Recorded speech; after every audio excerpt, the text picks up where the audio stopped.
Ano na naman kaya ang meron for today's video? Vlogger yarn. So, alamin natin kung anong meron dito. I hope makuha ko yung energies mo, sweetheart. Guys, just take only what resonates. I know it's Monday. Is it a lazy Monday here for you guys or a very productive, energetic Monday? Umpisa natin ang Monday, no? Ng pagiging energetic, no? Kasi may nasa-sense tayo rito, no? Na parang napakaganda. Very positive yung nababibe natin sa inyong reading. Kaya naman ano pang hinihintay natin yun, nasalo na natin, no? At alamin ang mga informations na dapat mong ma-knows.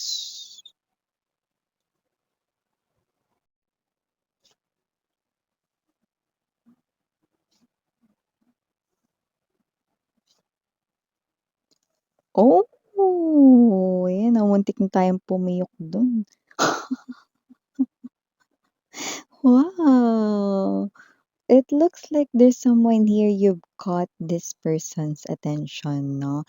Bibigyan ko kayo ng example, no? Alam mo yung energy mga babes na kunwari, no? Sa isang party-party, lahat nagsasayawan, no? Pero nung pumasok mga babes, no? Si Cinderella, lahat ay tumingin sa kanya. Ayan mga babes, no? Ganun. Ganun yung impact ninyo dito sa person na to with the King of Cups energy, the Chariot card right in here, Queen of Wands, no?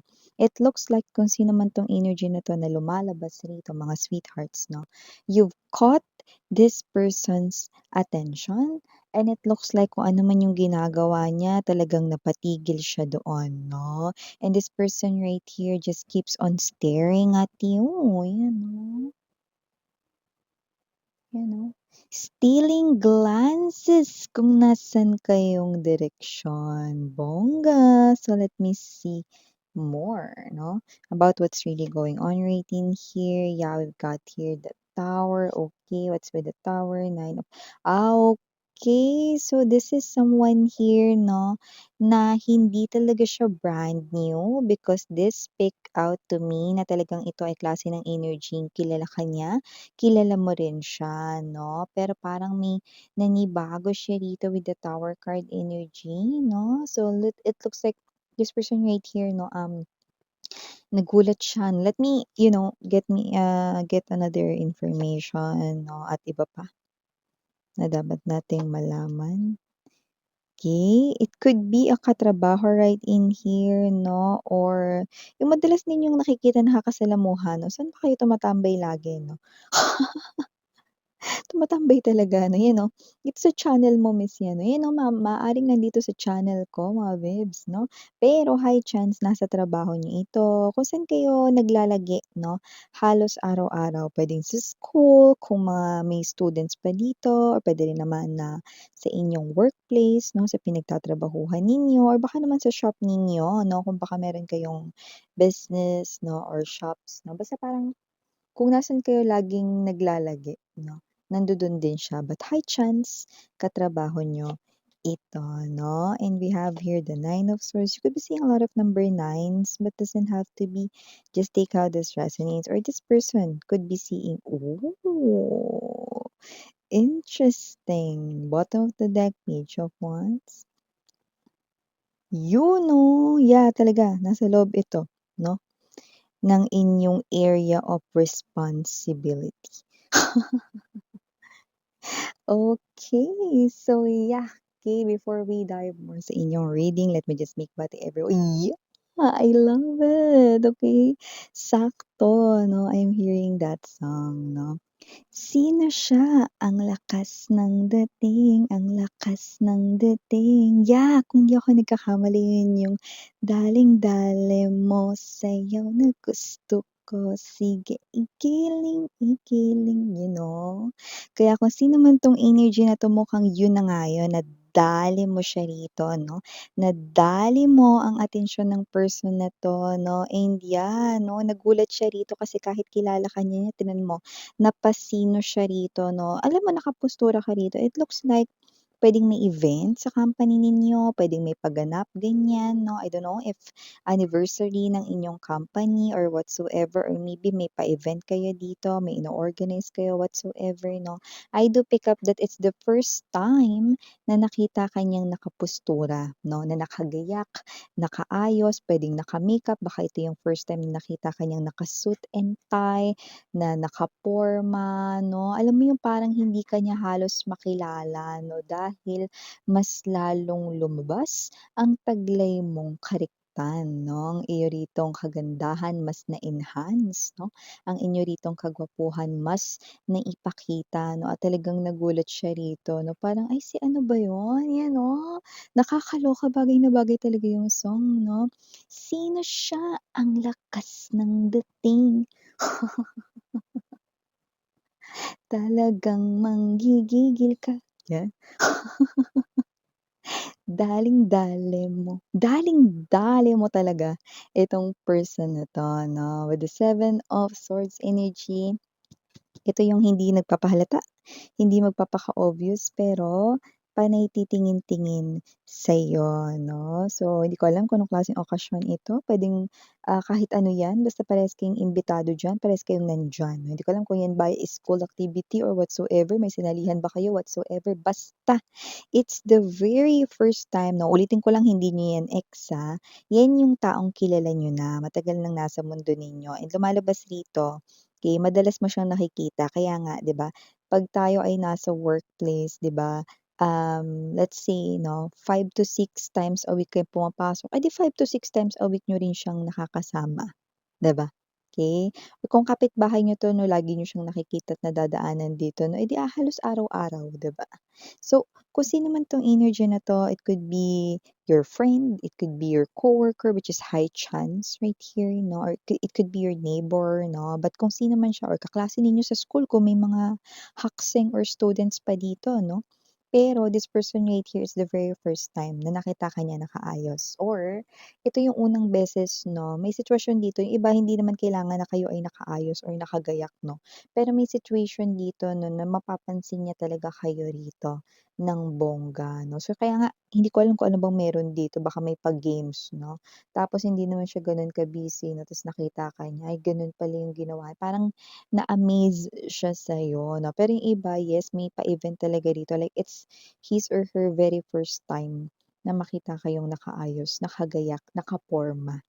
'Yan, at mas lalo kayo ritong gumanda 'no. This person sees you as someone who's very amazing that day at hindi lang 'yun mga babes 'no, nakakaloka, okey.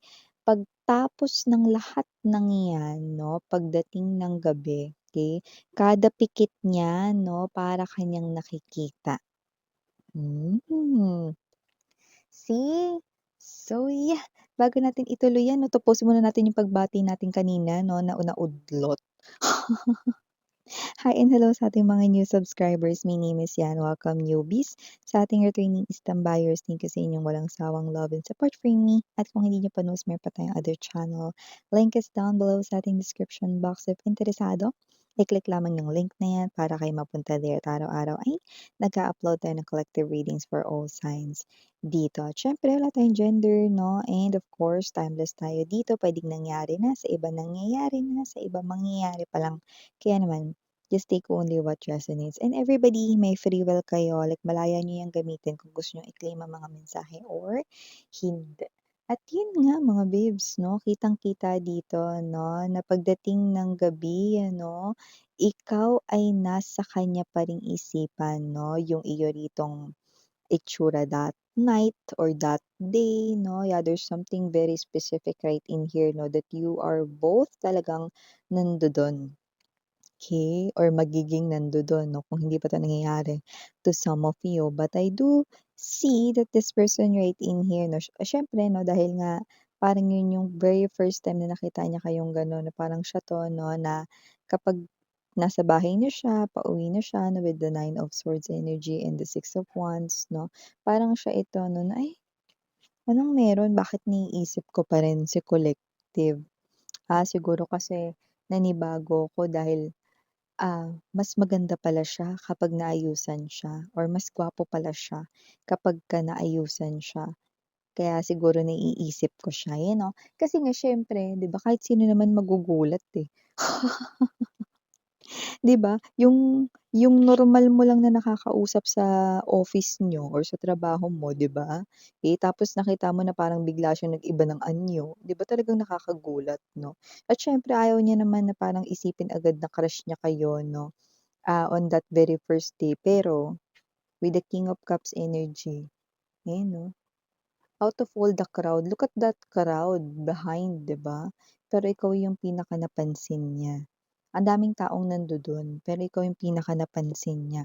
Kasi nagulat siya with the tower, 'no? Ang lakas ng dating, 'yan, oh.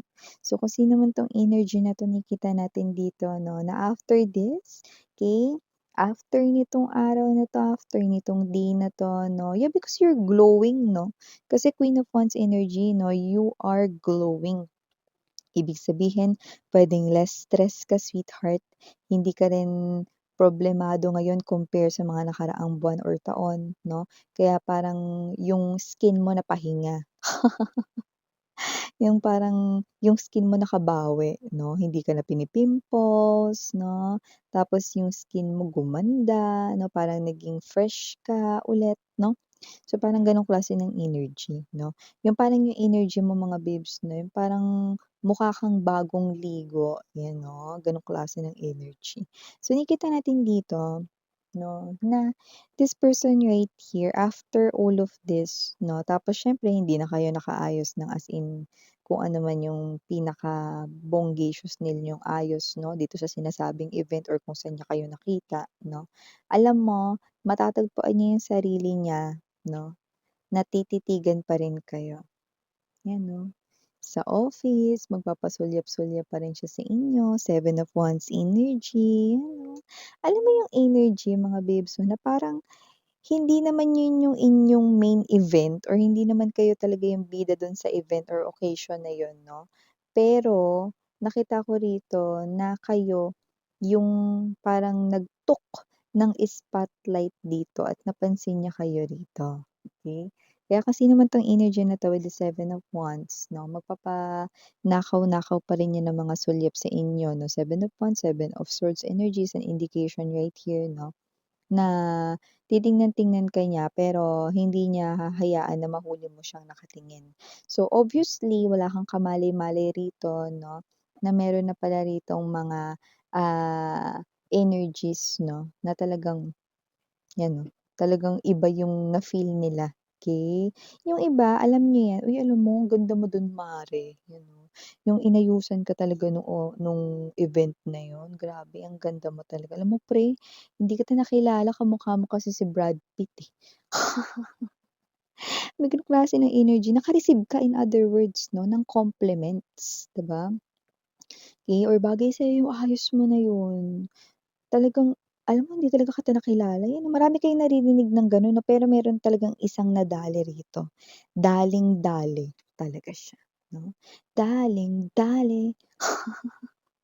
King of Cups energy, nadali mo talaga siya rito at nagulat talaga siya 'no, na parang puwedeng tinanong niya pa sa katabi niya, "Sino ba yun? Sino yun pre?" Yan 'no, "Ano ka ba, hindi mo ba nakikilala yan? Yan yung dun sa kabilang department." Yan, 'di ba? Ay si ano, talagang nagulat talaga siya rito, 'di ba? So kung sino man 'to, ulitin ko lang, hindi siya ex mo, okey? Puwede rin natin siyang tawaging new love na, kasi alam mo, tinamaan na siya nung umpisa pa lang. Hindi niya lang talaga na-realize yun kasi nga ang naisip niya rito baka nagandahan lang siya sa'yo, nagwapuhan lang siya sa'yo 'no, pero, instantly talagang na-captured mo 'no, yung kanyang atensyon, okey. Kasi nagkakausap rin kayo nito, eh, 'no, nakita ko dito may communication kayo, eh. Puwedeng about work 'no, kunwari ano, tapos mo na ba yung ano, puwedeng pakipasa sa'kin, yung gano'n 'no. Parang gano'n lang talaga 'no, parang platonic lang 'no. At alam niya talaga mabait ka, nice ka 'no, alam niya ring maganda ka at gwapo ka 'no, pero talagang nagulat siya. 'Di ba kasi may mga tao na 'pag inayusan talaga parang akala mo talaga mga babes 'no, talagang kabog, 'di ba? Talagang matatalbogan mo talaga yung mga pinakamagagandang artista, 'di ba?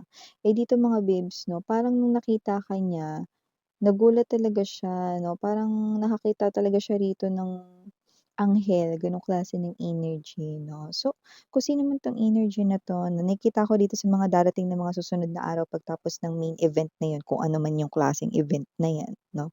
Page of Wands energy 'no, parang makakaramdam na siya rito ng parang selos 'pag may mga kumakausap sa'yo 'no. So, parang may energy siya dito na parang gugustuhin niya na rin na mas makausap pa kayo more with the Six of Pentacles energy and with the Three of Pentacles nakikita natin dito 'no, na uumpisahan niya 'yan sa mga pasundot-sundot 'no, strategy gano'n na ano, kung katrabaho mo 'yan 'no, kunwari may mapatanong-tanong about work 'no, na alam mo naman dati na hindi naman siya gano'n 'no, pero ngayon magiging madalas na 'yun kasi siyempre para-paraan para mas makausap kayo at mas makita kayo closer, 'yung nakikita natin dito 'no, and wala ka namang kailangang gawin, actually wala kang kamalay-malay na may ganito na palang nangyayari. Just enjoy the spotlight 'no, at maganda yung nasosorpresa rin paminsan-minsan dahil yes, nakita ko dito ng movement na ipu-push at ipu-pursue niya kayo. Ano ibig sabihin dun? Ano ba kayo guys, slow catch up naman 'no? Aimer, ibig ko sabihin dun 'no, kayo ay liligawan niya or mag-e-express siya ng love and affection for you guys. Wala tayong gender dito, so expect some kind of love movement towards this coworker or someone already around you. So yeah, for the initials right in here, yes, we do have. Unahin na natin unang-una letter N. Nandito rin letter U. Mawawala ba ang letter J? Nandito rin ang letter K, of course. Nandito rin ang letter A, letter O, letter H, and last but not the least, the letter M. So yeah, these are all the messages I've got right here for you, sweetheart. Thank you so much para sa oras mo. Kay ni Miriana on ni Sarang Love and Light. Annyeong.